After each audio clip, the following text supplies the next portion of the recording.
Hello, I'm the Gamer Mouse. I remember it's this is Tanara Kuranov, your friendly neighborhood Gamer Mouse. And brothers, posters, don't mind those. Anyway. Nobody seemed to want my copy of Super Hexagon that I offered to give away, and the couple of people who contacted me didn't want it for fear that it would destroy their soul. And I'm not making that up, that was a quote from a message I got, so I did the right thing and put it to good use. I gave it to my brother. Ah. I love the tortured screams of my victims. So now on to BreakThru. Mr. Gorbachev, tear down this wall.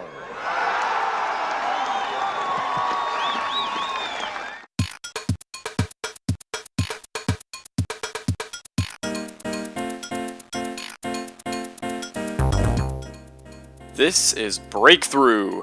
Yes, with an exclamation point. A puzzle game released for the Macintosh, Windows, SNES, and the Game Boy. What's up with these games and these unfitting Game Boy ports?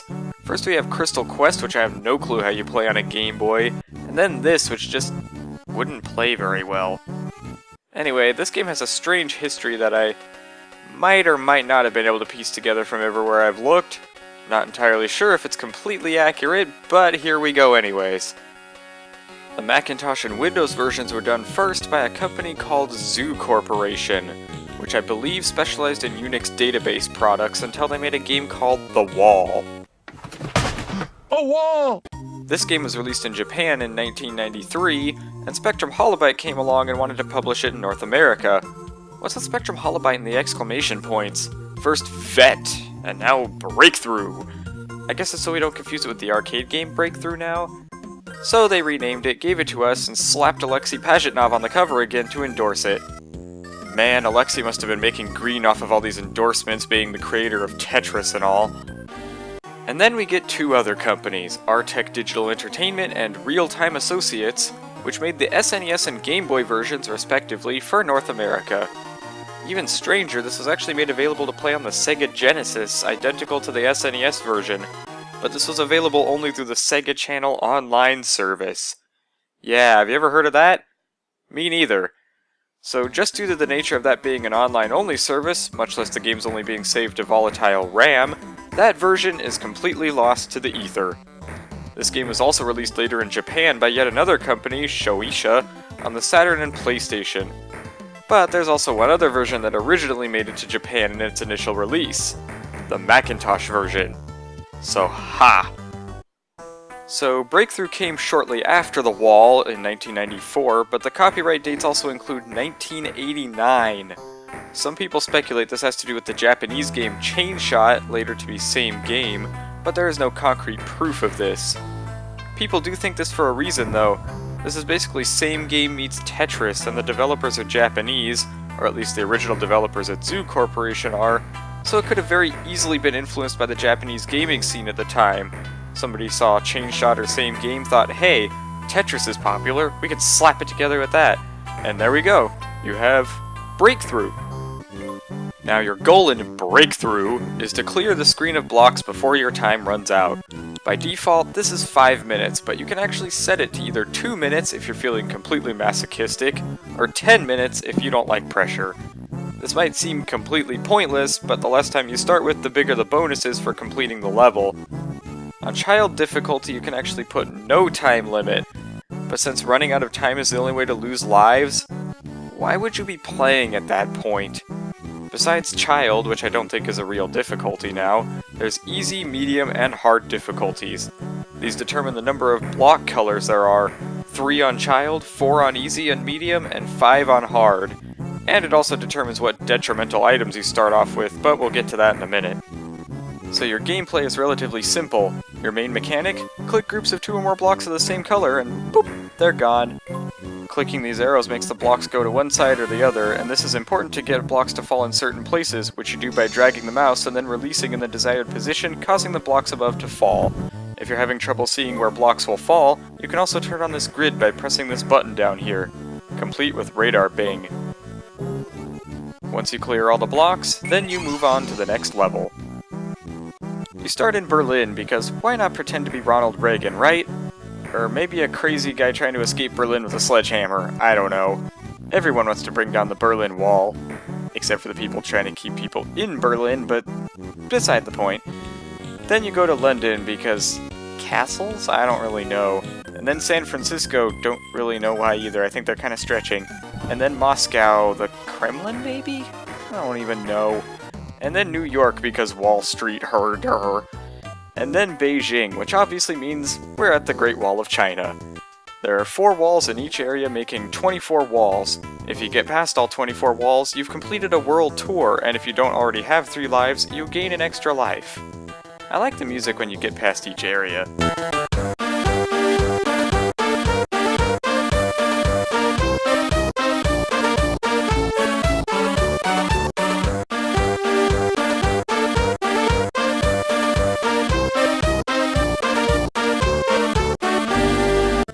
With your gameplay mechanic being super simple like this, you have to have a few items that can help or hinder you to make things interesting. In the helpful department, we have bombs, rockets, and super blocks. Bombs can either be triggered manually when on the ground, or will go off themselves when another bomb gets directly horizontal or vertical to it. It has to land that way, you can't just have a bomb pass by another bomb. When a bomb is set off, it destroys all adjacent blocks, including diagonals. Yes, this can start a chain reaction of bombs. Yes, this can destroy most items, good or bad. Bombs are very important. Rockets, when clicked, will launch in a certain direction, the direction that they're pointing, destroying most blocks in its path. Bombs will not be detonated by rockets, and rockets will be simply destroyed by bombs rather than setting them off. You know, this game's starting to sound like a puzzle terrorist game. Destroying walls with bombs and rockets. But whatever. A super block appears when you hit a multiple of 10,000 points, 5,000 if on child, but like I said, I shun that difficulty. This block, when clicked on, allows you to click on another block. When you do, it will get rid of all blocks of that color. A very useful item, almost like a color smart bomb, and a great incentive to form big groups of blocks and destroy them, as that gets you way more points than a bunch of smaller groups, which means you end up getting these more often. Along with a high score, but you know. So we have 3 helpful items, but we also have 3 really annoying items. These are soda cans, spiders, and rocks. Yeah, I know those are pretty dumb enemies. You know, I have to wonder if they just let an intern come up with the enemies because their graphic artist was out that day or something. So I have to design enemies for this stupid block puzzle game? Something that's destructible only by bombs and missiles, something that hangs in the air and blocks the blocks, and something that doesn't even break at all. How is this even gonna work? I do love my color brand color. Yeah. Oh god, spider! God, spider! Oh my god, I'm a genius!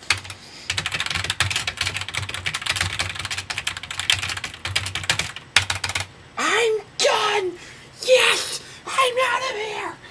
Wow!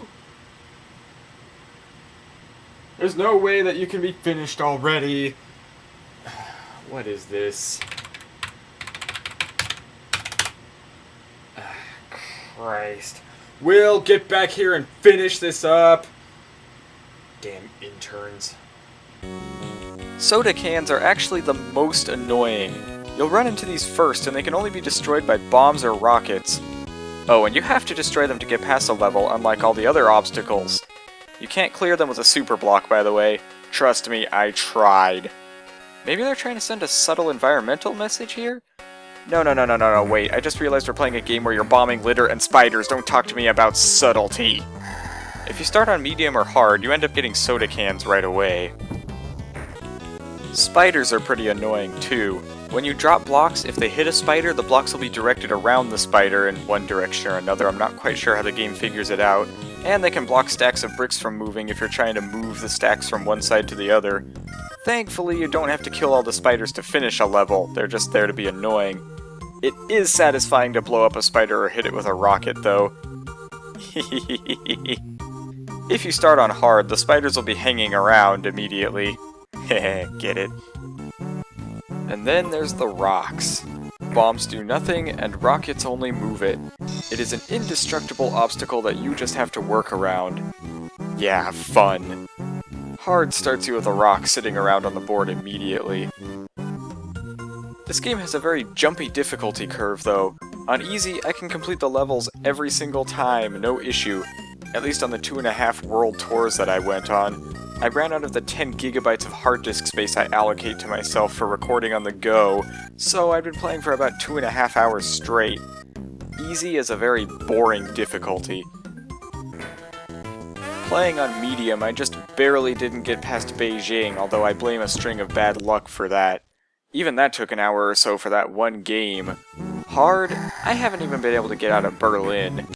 But you can never really beat this game anyways. It just keeps going until you lose all your lives. At least you can save, which is nice, because this is not a quick game, especially if you're good at it. If you're good at it, you can keep one game going for hours. Which leads me to a big flaw of this game. It's repetitive and it has boring late-level play. The graphics, especially in the background, are nice, and I actually like the music, especially Berlin's music. But when you're waiting for a bomb so you can get rid of that last soda can, or hoping you might get the right colors of blocks to clear the screen, it'll be infuriating, slow, and boring.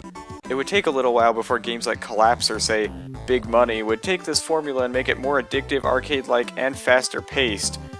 One of the big reasons being you don't have to clear the entire screen, the game just keeps going. But like a lot of things, BreakThru is a good idea, just not one that was executed perfectly. Oh no, I forgot. It's BreakThru! You know, so somebody doesn't end up confusing it with the arcade game or something. Before I leave though, it's time to do a little something. This was on Windows, so that's right. It's time for a Macintosh versus Windows comparison! Well, that was dramatic. A little too dramatic, really. I mean, graphically they're exactly the same. I don't know how you'd be able to tell the difference. The music on the Mac I think is better quality, but the Windows music has that old school MIDI charm to it if MIDI does nostalgia for you instead of sampled sounds.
And also, I think the control in Windows is better. Yeah, I got it.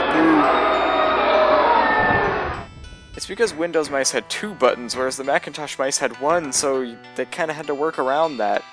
In the Windows version, instead of just dragging and releasing to position and drop blocks, you can move the bricks up top with the right mouse button, and click the left mouse button while the right mouse button is pressed to drop them. Which means if something new pops up or you decide to slide blocks to the other side first, you can actually change your mind and release the right mouse button, do what you want to do, and then position again to drop. On the Macintosh version, once that mouse button's held down and moved, you're dropping bricks whether you like it or not. So, I hate to admit it, but the Windows version wins. It is harder to find for download though, and the Macintosh Garden Archive actually has the manual too. As for Super Nintendo or Game Boy, why would you play those? I like playing the computer versions with a keyboard. And who wants to do that when you have a mouse? Very important for a game like this. That's almost as bad as playing Meteos with the D-pad. Well, no, not really. Playing Meteos with a D-pad is terrible. So the console versions trail behind, Windows wins, Macintosh gets a close second. Damn. Oh well, the Mac still sounds better. Bah. Never let it be said that I'm not truthful through my Macintosh nostalgia.